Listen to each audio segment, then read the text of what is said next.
So everybody asks me do I read a book a week. Now for the past 2-3 years I've been reading books, and reading books has also been so an eye-opener and just an amazing thing in my life, and that's really helped me to understand the world, to go after my goals and do such amazing things to myself and to my body and people around me.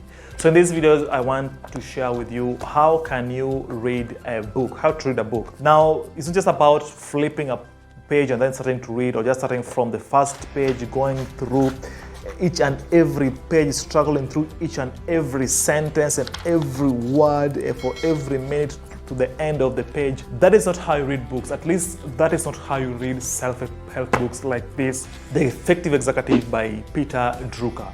It's an amazing book. If you have it, or if you are planning to read your first book, maybe you can start with The Effective Executive by Peter Drucker. So again, it's not about reading each and every page. It's not about reading each and every paragraph and sentence and chapter from the first page to the last page. None of that.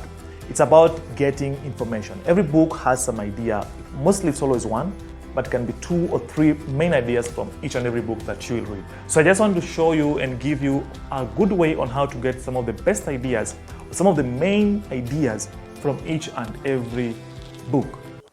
All right, so you have your first book, you've got it, whether it's hard copy or soft copy. I'm going to use a hard copy for this illustration. So you've had your hard copy book here and you want to start to read it. So what do you do first? The first thing you want to do, of course, Captain Obvious, you want to read the front page and the back page. Why? Of course, the front page is the title. It will tell you somehow a glimpse of what to expect. And then the back page is always a good synopsis of what is going on in the entire book. The second step on how to read a book is you want to flip to the table of contents. That is the next page you want to go to, the table of contents. For example, this, I know that you can see that. There you go.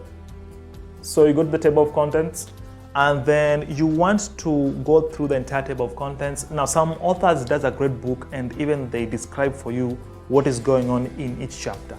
So why should you go to the table of contents? Because you want to know exactly which particular chapters you want to read. Maybe you don't want to read the entire book. Now for me, I read like 90 to 95% of every book. But if you're reading, for example, a fictional book or even a self-help book, you may just want to read some particular chapters. So this is the time when you go through the entire content and then maybe mark through the ones you want. So another point I did not include in this video is which places should you read to encourage you to read faster. Now I will encourage you to read anywhere and everywhere. If you're traveling, read. If you're on the airport, in an airplane, keep reading. If you were in a bus traveling to somewhere, in a car traveling somewhere, just read. If you're traveling to any place using any means, a train, a bus, a car, a plane, read. That's a good way to read more books faster. Also, if you're waiting for maybe a meeting to start, a conference to start, whatever thing you're waiting for, you're sitting on some waiting area in some office, take your book and read. Don't wait. Don't wait for people to settle in for you to start the meeting. Don't wait for you to be called into that room for whatever thing that's going to do into that room in some office waiting area.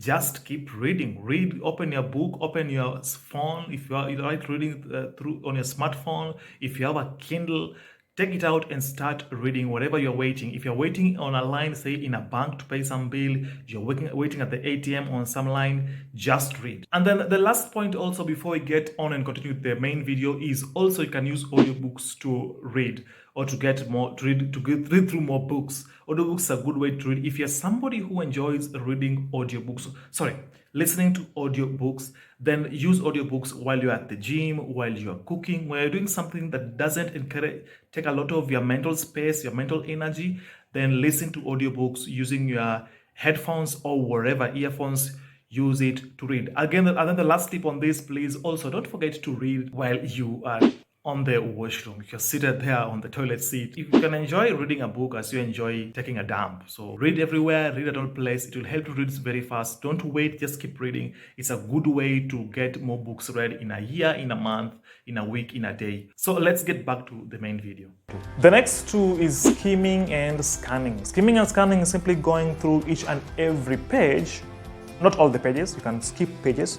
So you simply go through some pages or some You skip to the chapters you want to read, and then you read. You spend like 10 seconds to 20 seconds in the pages you feel like has some content, and then you just kind of jump again, go to the next another page, spend another 10, 15 seconds, and maybe another page, 10, 15 seconds, another page like that. You skim and then you scan. This is going to give you a skeleton of exactly what is going on in the book.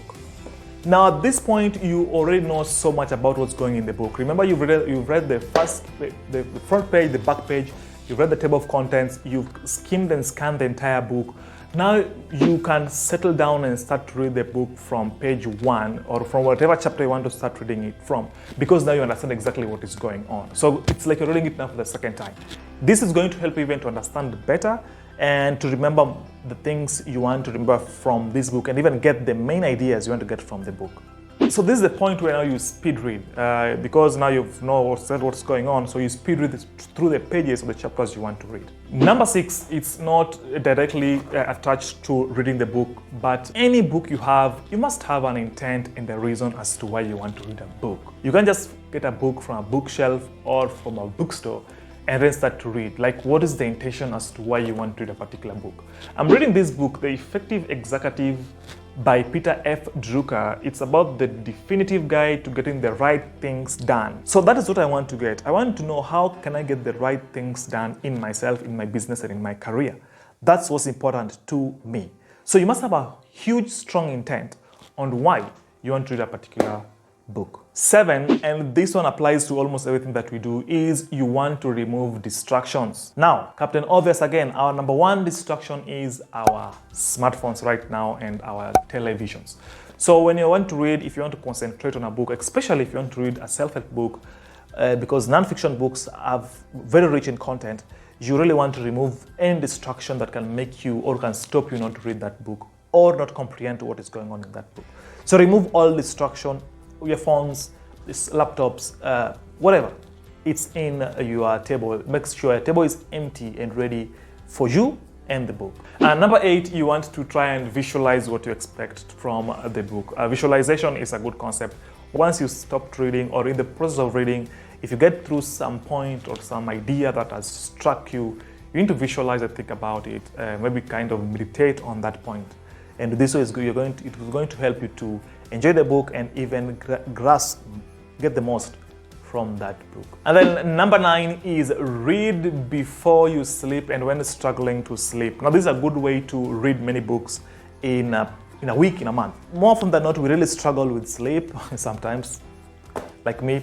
So you need to, when you're struggling with sleep, is a good time to try and get some reading going on. Let's have a book next to you on the bed instead of your phone. It's a good way to even get sleep. Number 10, as far as reading is concerned, is you need to underline and summarize. So for some authors, I'm not a fan of writing on the book, but a good way to really understand and summarize and understand what's going on in the book is write on the margins of the book. If there's something that you think you need to remember or you need to write on that thing, or some concept that is related to another concept you read, you need to write it on the margin of that book. So cultivate the idea of always writing either at the top or at the margins of the book. It's not a good thing. It's not a bad thing to do. It's a good thing to do, actually. So you can always summarize things, underline things in your book.